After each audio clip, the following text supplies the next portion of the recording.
Players, it's time to explore some strange new worlds. Time to engage. Here's Q1. What catchphrase is Jean-Luc Picard known for? Your way, right away. Thick thighs save lives. Make it so. Jean-Luc Picard. I love saying that name. It's kind of cool. If you tapped on your way right away, you guessed it. It was the wrong way. Just make it so, will ya? And you made it so 170,000 of you did. Now, thick thighs may very well save lives, but so does Jean-Luc Picard and his skinny thighs. Yeah, he loves issuing orders, but then that's what captains do, after all, isn't it? Remember, don't get sabotaged by a savage without an extra life. You can use up to 3 in a game. Buy one right now if you see it on your screen in front of you. You can also buy extra lives throughout the game by tapping on the heart icon below. Live long and prosper, players. You just can't use them on prize questions or after Q12, remember? Q2. The hive mind of the Borg is known as what? The collective, the collection, the collaboration. I imagine like this giant beehive in their head. Beehive for a brain, but that's not it really, is it? Now, if you want a great collaboration, you'd go to Ed Sheeran for that, not the Borgs. It's the collective. Are you in the collective of correct answers? 182,000 of you are. Now, they like to say resistance is futile, but it worked pretty well for some Star Trek heroes, didn't it? Just don't become part of the Borgs collective unless you're into goth. Then you might actually enjoy it. Q3. In the classic episode Mirror, Mirror, how was evil Spock visually different from regular Spock? Goatee, man bun, doubly pointed ears. He was super cool, that evil Spock. It's the same way cool Drake is visually different from corny Drake. You know, man bun. Just kidding. Goatee. It's all about the facial hair tonight. 158,000 of you agree with that. Now, it's comforting to know that people will always be able to tell you apart from your evil twin simply by a goatee. My mean twin Shannon has one too, and sometimes me if I forget to shave.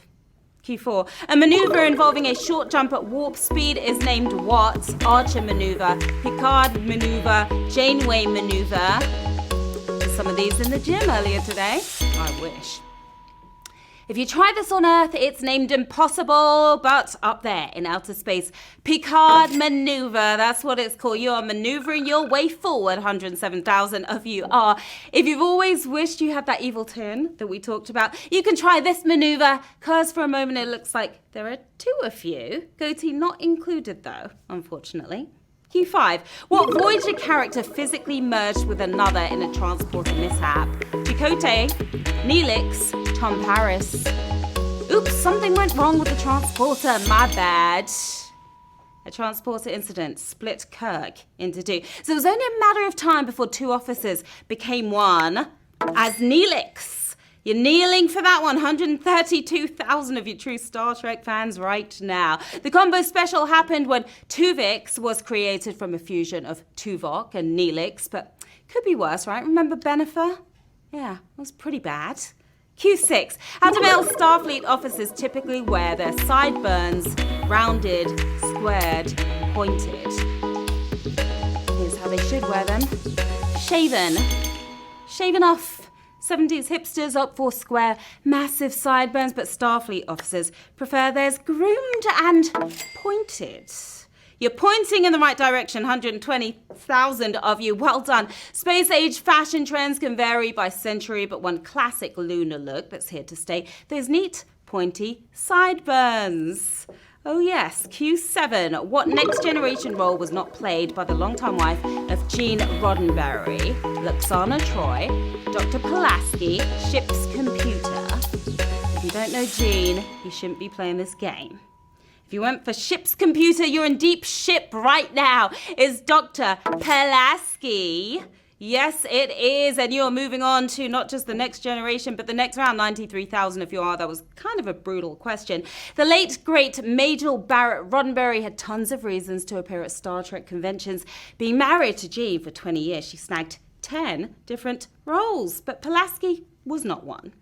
Q8. The actor behind which of these characters also had a role in Star Trek VI, The Undiscovered Country? Odo, 7 of 9, Chakotay. What do you think? If you went for 7 of 9, well, you got 7 of 8, at least. It's Odo, who got 8 of 8 here, 91,000. If you think back to Undiscovered Country, remember Colonel West? Not to be confused with Cornel West. He was played by René Aubergenois, a.k.a. Odo. Now you remember. Q9. In what episode was this music first heard?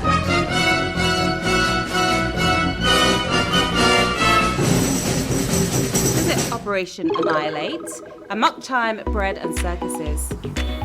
This song is hilarious. It's trying to be so serious, but you can't help but laugh at it. Where did you first hear it?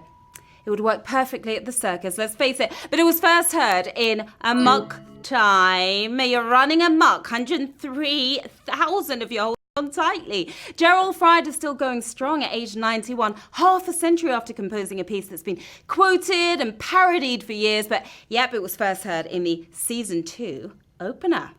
Q10, what billionaire CEO has played an alien in the Star Trek universe? Bill Gates, Jeff Bezos, Elon Musk. I want to play a Star Trek alien, please. Their money is alien to us, unfortunately, but which one had Star Trek alien on his bucket list? You better have gone for Bezos. Bezos is the answer, the Amazon king. 82,000 of my bays got that correct. Discovery has dropped a few references to Musk, but he hasn't made a cameo, not yet. Check this out. How could you miss him? That is the richest man in the universe right there. I want to make you rich with this prize question. As you know, if you get this next question correct, you'll have to make a choice. Either take the money and run, or keep moving towards the big one, $235,000 on the line. Good luck. Q11, which is not one of the ways Dr. McCoy completes his famous "I'm a doctor, not a blank" line. Coal miner, escalator, dentist. He's a blanking doctor. For blank's sake. He kept reminding us what he's not. But he actually could be a dentist. Yeah, you could. You've got that fresh breath right now on this savage question. I'm going to say it. It's a savage. 60,000 gone, 33,000 of you still in the game. Now, thanks to the original series, we know Bones is not an engineer, bricklayer, mechanic, magician, or coal miner, but he might give your mouth a drilling, and we are drilling into the bag. What have we got? Up for grabs, so we've got 6 cents offering to 33,551 players. You want to take that money? Next prize is 4 questions away. You're going to be an early winner, or you're trekking on with me. 5,267 early winners right now, taking home 6 cents. Well done to you. 28,000 still in the game. Let's do it. And don't forget, it's your last chance to use your extra lives. They will not work after Q12. Let's go. Q12. Who composed 2 different theme songs for Star Trek TV series? Jeff Russo, Jerry Goldsmith, Dennis McCarthy. Well, that's something to boast about. 2 theme songs. It all started with Alexander Courage's upbeat theme for the original TV show, but we're talking about Jerry Goldsmith. You're after the gold tonight. 22,000 of you are. Goldsmith struck gold, composing 2 songs for Star Trek TV series and a bunch of Star Trek films as well. It was a gold mine for Goldsmith. Q13. Jonathan Archer's pet was named for a character from what? Literature, opera, mythology. I hope you remember Jonathan, because otherwise you're not going to remember his pet.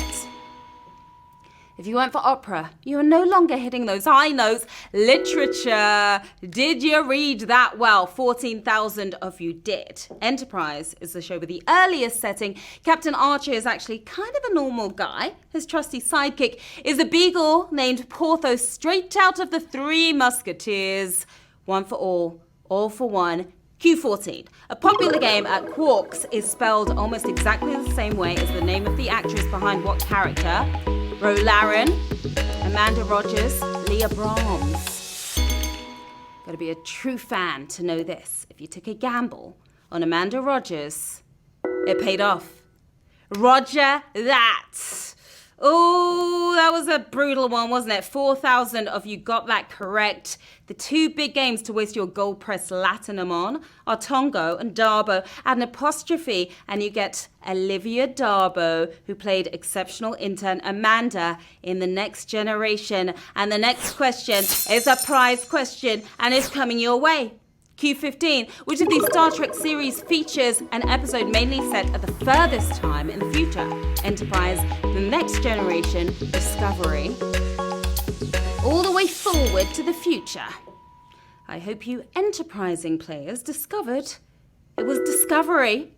Did you discover that? 1,441 of you did. We lost 2/3 of you there. The episode Living Witness is set 700 years in the future after the main plot line of Star Trek Discovery. Let's discover what kind of cash we have up for grabs. What's in the bag? $2.09. We're offering to 1,440 players. Next prize, 3 questions away. Can you make it, or do you want to take this cash and skip out? Can't stop, won't stop, or not? 647 players chose to take that $2.09. Well done to you winners, 791 still in the game. Now that you've made it past the Star Trek test, we are heading into our general trivia phase of the game. Are you ready to rock with me? Q16. The French manicure was allegedly created for what kind of client? Singer, athlete, actress. I had a French manicure about a week ago and then it became a French mess. The French manicure is still my favourite, but it wasn't created for hosts like me. Actress. Actresses is what we're talking about. 201 if you're acting right. Too much time was spent painting the nails of actresses to match each outfit. So Jeff Pink, founder of Orly, came up with the solution. Nothing French about the manicure though. It was very American. Q17. The first African-born heavyweight boxing champion was known by what nickname? The Bionic Hand, the Executioner, the Desert Fox. Ooh, they all sound dangerous, don't they? He was briefly the king of the heavyweights in the 1980s thanks to his bionic hand. Yeah, you deserve a hand. 55 of you too. South Africa's Jerry Coetzee was known as the bionic hand because of all the reconstructive surgeries that he had on it. Also, the story goes, and it's time to deliver a knockout on our next prize question. Are you ready? I hope so. Is Q18. Which of the following was not rationed in the US during World War II? Typewriters, bread, nylon. Rationing goes on at times of war. But what was not rationed? It's the only thing any of you care about tonight. No, not nylon. Show me that bread. I want to see the bread. Okay, 16 of you after the bread tonight.